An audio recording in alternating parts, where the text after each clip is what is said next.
তাৰ মানে কথা হৈছে কি আমাৰ কি গোৱালপাৰা ডিষ্ট্ৰিক্টত যেন ৰজা আছে বুলি ক'ব লাগিব এজন ৰজা আছে কংগ্ৰেছত সেই ৰজাজনৰ কাৰণে আজি গোৱালপাৰা ডিষ্ট্ৰিক্টৰ কংগ্ৰেছ আৰু নাথাকে তেতিয়া পুৰো ভিড় হলে তেতিয়া তেওঁলোকে কৰে কি টিকেটবিলাক আগতীয়াকৈ বিক্ৰী কৰে অলপ বেলেগত ধৰি বিক্ৰী কৰিছে আকৌ তেওঁৰ পৰা মই কিনিব লাগে 20 লাখত কিনিছে 30 লাখত কিনিব লাগে কাৰণ হল থকাৰ পিছতো পাব্লিকৰ ইমান ছাপৰ্ট থকাৰ পিছতো তেওঁ মোক টিকেটটো নিদিলে তেওঁক মানে 30 লাখ টকা লাগে কংগ্ৰেছৰ এনেও মানে মৰা দল বুলি ক'ব লাগিব ডেড বডি নাই অলৰেডি কংগ্ৰেছ এতিয়া শেষে হৈ গৈছে একেৰচিতে সেইবিলাক আমাক কৰিব নিদিলে আৰু তেওঁৰ এটা ভয়ো আছিল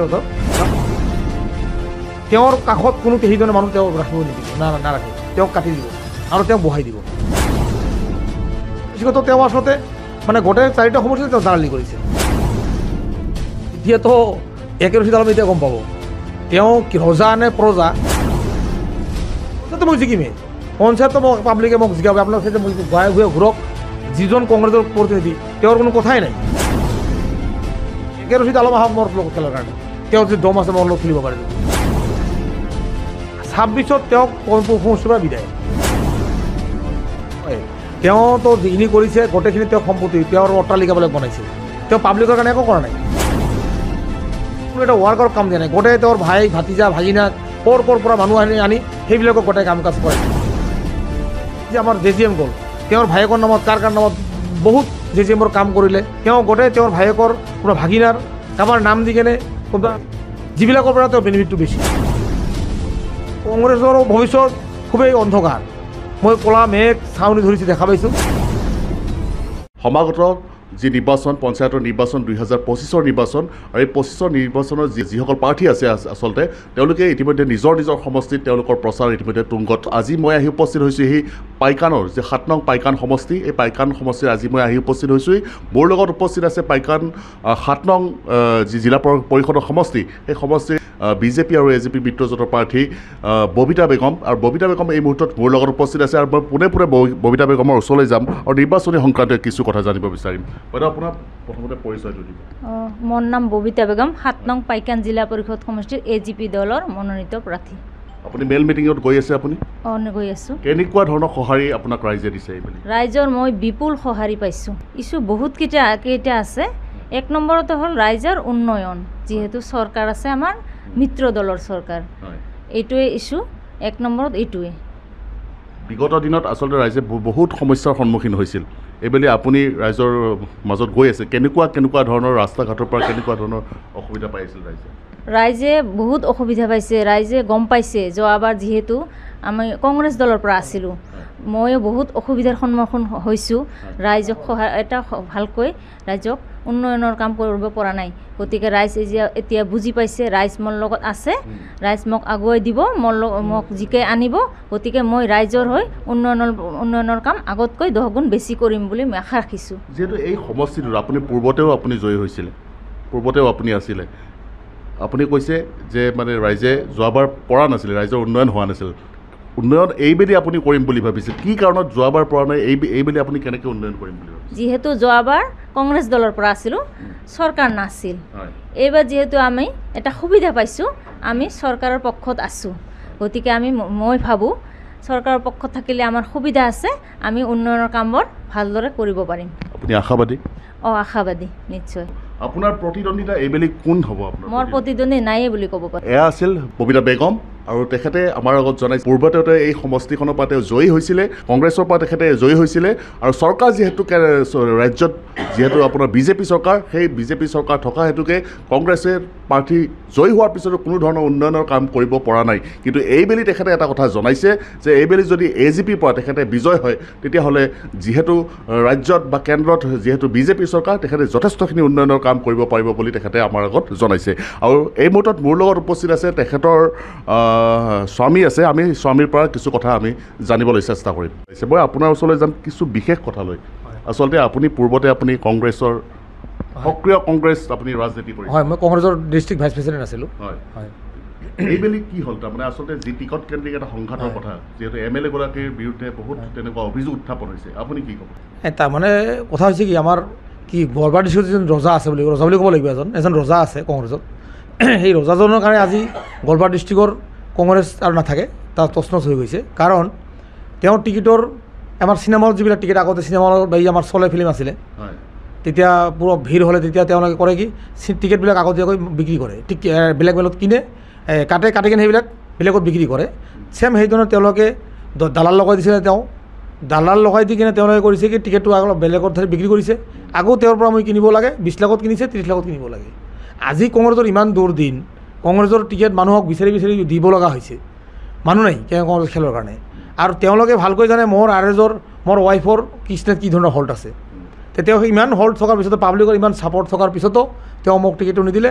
তেওঁক মানে 30 লাখ টকা লাগে। তো মই টকা লৈ মই ইলেকশ্যন নেখেলোঁ, কাৰণ মই সততা ৰাজনীতি কৰোঁ। আপোনালোকে নিশ্চয় গম পাব 13 চনত মই পঞ্চায়ত প্ৰেচিডেণ্ট আছিলোঁ, 18 চনত মই মোৰ ৱাইফে জিলা পৰিষদ মেম্বাৰ। গোটেই অঞ্চল ঘূৰক, গোটেই মোৰ সমষ্টি ঘূৰক, মোৰ কিবা দুৰ্নীতি আছে নেকি? মই যিবিলাক কাম কৰোঁ মই নিকাভাৱে কাম কৰোঁ।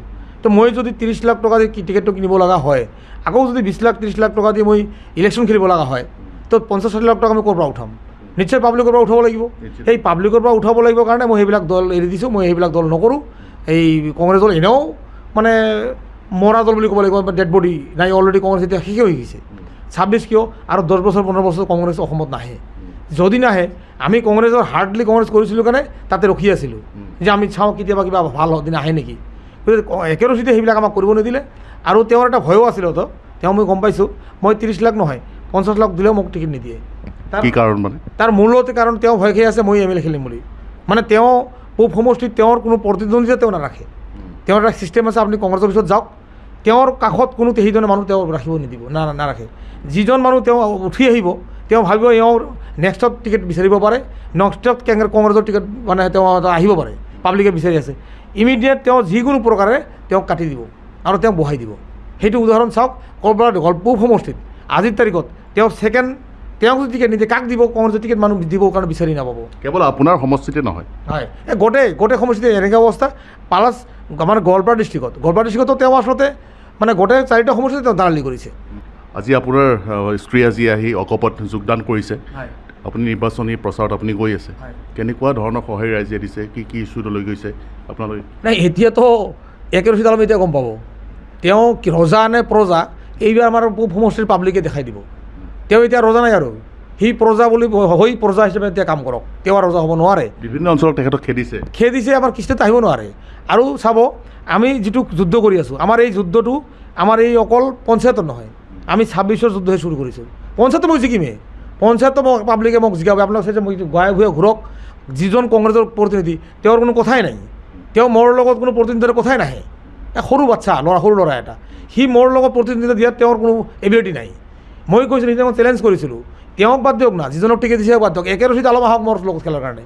তেওঁ যদি দম আছে মোৰ লগত খেলিব পাৰে, যদি মোৰ এৰিয়াত তেওঁ খেলিব নোৱাৰে। এতিয়া তেওঁ এইটো বাদ দিয়ক, জিলা পৰিষদ পঞ্চায়ত ইলেকশ্যন বাদ দিয়ক, 26ত তেওঁক পূব সমষ্টিৰ পৰা বিদায়। তেওঁ যদি দম আছে কংগ্ৰেছৰ টিকেট লৈ আহক আৰু খেলক, দেখাম তাক কি ধৰণৰ তাক জিকিব পাৰে। কি ক'ব ৰাইজক, কি ক'ব? যিহেতু আপোনালোকে আশাবাদী, মই যথেষ্টখিনি আশাবাদী। পূৰ্বতেও যিহেতু আপোনালোকে ইয়াৰ পৰা প্ৰতিদ্বন্দ্বিতা কৰি পেলাই জয় হৈছিলে, তথাপিও ৰাইজৰ প্ৰতি এটা কিবা তেনেকুৱা বিশেষ পোৱা নাছিল?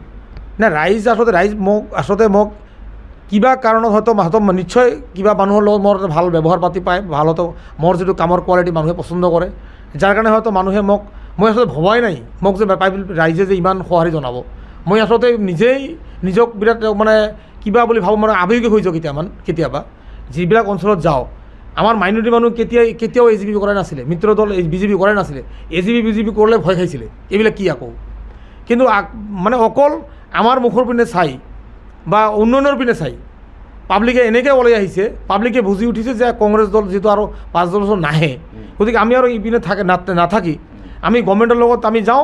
আমাৰ হিমন্ত বিশ্ব শৰ্মা ডাঙৰীয়াৰ তেওঁ হাত মজবুত কৰা আৰু তেওঁক আমি এটা আশ্বাস দিওঁ, এটা মেছেজ দিওঁ গোৱালপাৰাৰ পৰা যে আমি তেওঁৰ লগত আছোঁ আৰু তেওঁলোকে আমাক আঁকোৱালি লওক। আমি মাইনৰিটিৰ মানুহ, এতিয়া আমি গভৰ্ণমেণ্টৰ লগত আছোঁ। আচলতে আৰু কেইটামান প্ৰশ্ন সুধিম আপোনাক।